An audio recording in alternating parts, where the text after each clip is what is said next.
Hello everyone. Today the video is about how to change the Instagram icon in iPhone. So by default now we can change the icon, and as you can see my icon is different.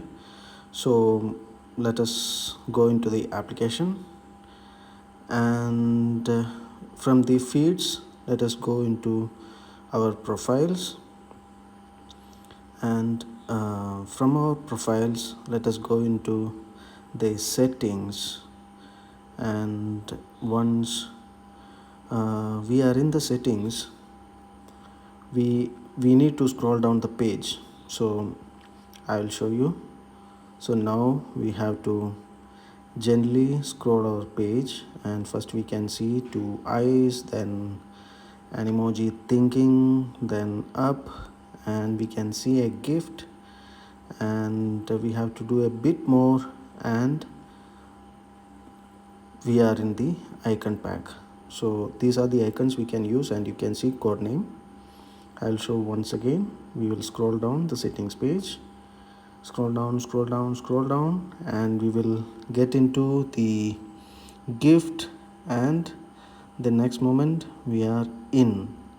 So these are all the icons we can use.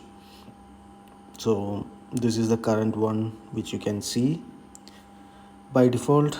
Then we can change into the classic 2, and the classics, I mean, that is up to you which one you want to choose, and accordingly you can change. So once I change and go back to home screen, you can see that it has rendered so fast, the classics ones, everything. So it's pretty quick, and uh, and yeah, so just play around it, and if you like this video, please subscribe. Thanks for watching, guys. Stay safe, and see you in the next one. Thank you.